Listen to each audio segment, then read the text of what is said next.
सच्चाई कभी झुकती नहीं और झूठ कभी छिपती नहीं, इसलिए हमेशा सच्चाई का साथ दें। नमस्ते बच्चों, मैं सुगना। आज की वीडियो में जो हमारा टॉपिक चल रहा था शब्द विचार, इसके अंतर्गत हम रचना या बनावट के आधार पर शब्द कितने होते हैं उसका अध्ययन करेंगे। इससे पहले वाली वीडियो में हमने जो शब्दों का आधार के रूप में वर्गीकरण कर रखा था, उसके अंतर्गत हमने उत्पत्ति या स्रोत के आधार पर जो शब्द होते हैं उसका अध्ययन किया था। आज हम रचना या बनावट के आधार पर शब्द के भेद कितने होते हैं, कौन कौन से होते हैं, उसको अच्छे से समझेंगे।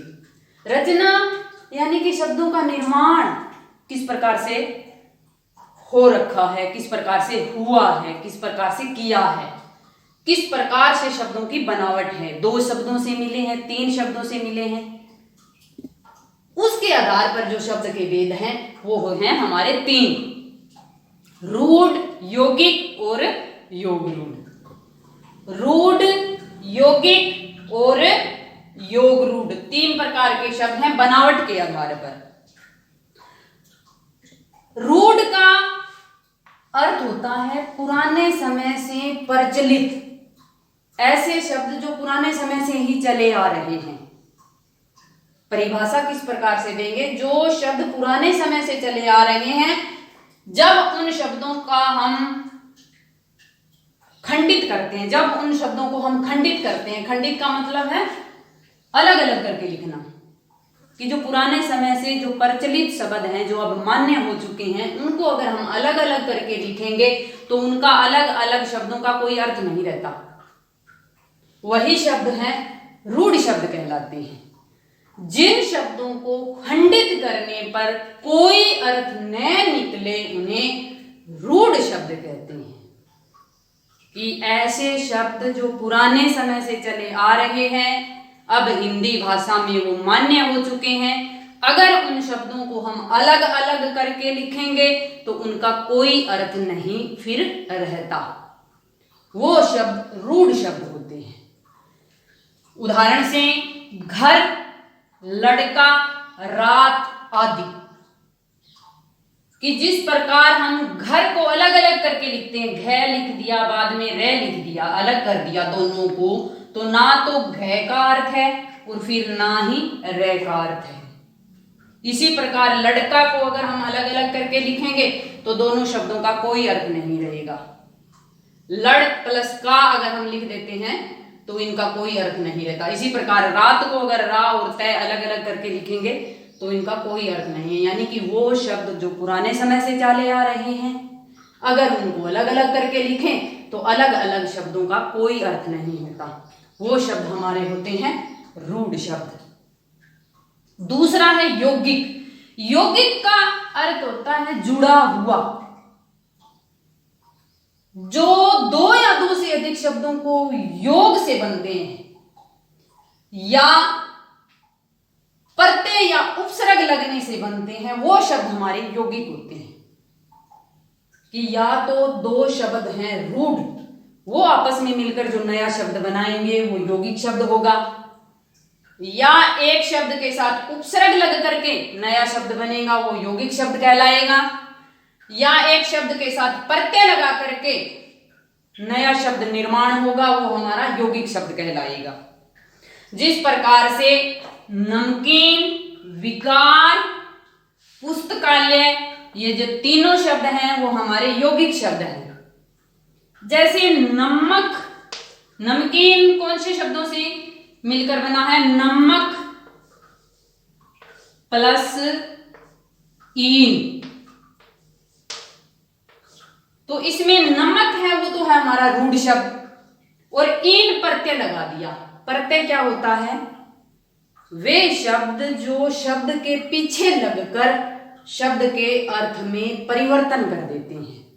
प्रत्यय क्या होते हैं, जो किसी शब्द के पीछे लगकर उस शब्द के अर्थ में परिवर्तन कर दे। जिस प्रकार नमक है रूढ़ शब्द है, इसके पीछे इन प्रत्यय लग गया तो यह नमकीन बन गया और नमक के अर्थ से इसका अर्थ है वो भिन्न हो गया। इसी प्रकार विकार है, वी प्लस कार शब्द, दो शब्दों से बना है, वी और कार। कार शब्द है रूढ़ शब्द है। इस रूढ़ शब्द में वी उपसर्ग लगा दिया। उपसर्ग क्या होते हैं? जो शब्द किसी शब्द के आगे लगकर उसके अर्थ में परिवर्तन कर दे, वो होते हैं उपसर्ग। किसी शब्द के आगे लगकर उसके अर्थ में परिवर्तन कर दे, वे शब्द उपसर्ग होते हैं। तो वी प्लस कार, वी प्रत्यय लगा दिया, रूढ़ है शब्द हमारा कार, तो हो गया विकार। एक है पुस्तकालय, इसके अंदर दो शब्द मिलकर के नया शब्द बना करके यौगिक शब्द बना है। दो शब्द किससे, कौन कौन से हैं? पुस्तक है एक, तो पुस्तक प्लस आल्य, आल्य यानी कि घर। तो पुस्तक और आल्य दोनों ही रूढ़ शब्द हैं। ये दोनों शब्द मिलकर के नया शब्द बना रहे हैं पुस्तकालय, इसीलिए यह यौगिक है, जोड़ से बने हैं। जोड़ से बने हैं तीनों ही। तो यौगिक शब्द वो होते हैं या तो प्रत्यय लग करके नया शब्द बने, या उपसर्ग लगकर नया शब्द बने, या दो रूढ़ शब्द मिलकर के नया शब्द बने, वो हमारे होते हैं यौगिक शब्द। तीसरा है योग रूढ़। योग यानी जोड़ भी होगा उन शब्दों का, दो या दो से अधिक शब्दों का जोड़ भी होगा।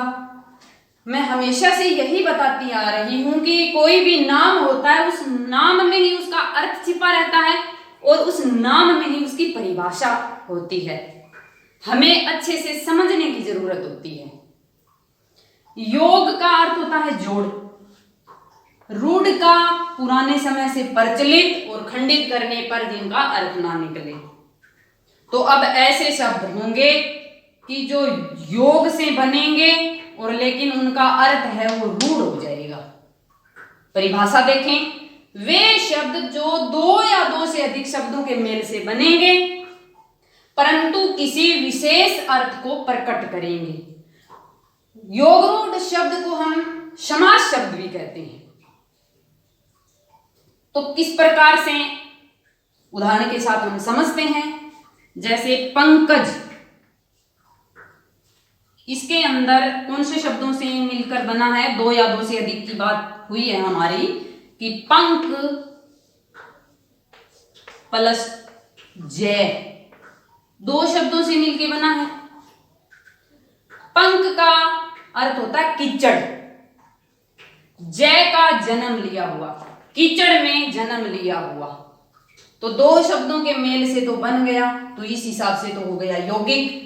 और एक विशेष अर्थ दे दिया जो सदियों से चला आ रहा है, यानी कि कमल, विशेष अर्थ दे रहा है। यानी कि कीचड़ में जन्म कौन लेता है? कमल का फूल। आशा है कि आपको समझ में आ रहा है कि यौगिक वे होंगे और अर्थ उनका रूढ़ होगा, वो हमारे योग रूढ़ शब्द होंगे। जैसे पीताम्बर है, ये एक समास शब्द है। जिस प्रकार से पीताम्बर शब्द है, कौन से शब्दों से मिलके बना है? पीत प्लस अंबर, अंबर यानी कि वस्त्र, तो ये हो जाता हमारा पीताम्बर। तो पीत और अंबर दो शब्दों से मिलकर बना है, लेकिन योग से बना है, लेकिन अर्थ विशेष निकाल रहा है। पीत का मतलब तो पीला होता है, अंबर का वस्त्र होता है। दो अलग अलग शब्द हैं लेकिन मिलकर एक विशेष अर्थ दे रहे हैं।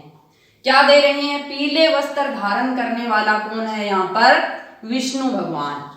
तो यहाँ पीताम्बर किसके लिए प्रयुक्त हुआ है?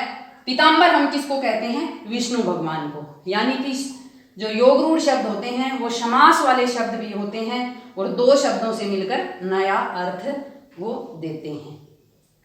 आशा है कि आपको जो रचना या बनावट के आधार पर हमारे शब्द हैं वो अच्छे से समझ में आ गए होंगे। यही उम्मीद करती हूँ कि मैं आपको समझ में आते रहें और अधिक सरल करके मैं आपको समझाती रहूं। मेरी यही कोशिश रहती है कि मैं बिल्कुल सरल ही तरीके से आपको समझाऊं ताकि आपको समझ में आ जाए। क्योंकि हम जहां नियमों की बात करते हैं कि इस पे नियम ये लागू करता है, इस पे नियम ये लागू करते हैं, ये चीज आपको याद करनी पड़ेगी, उसमें हमें दिक्कत होती है। फिर हम सोचते हैं कि पता नहीं कौन कौन से नियम है, कहाँ रह गए, कहाँ हम लगाएं। लेकिन अगर हम नाम पर, उसकी परिभाषा पर और उसके अर्थ पर जाते हैं और बिल्कुल सरल तरीके से लेकर उसको समझते हैं तो बड़ी आसानी से हमारे समझ में आ जाते हैं। धन्यवाद।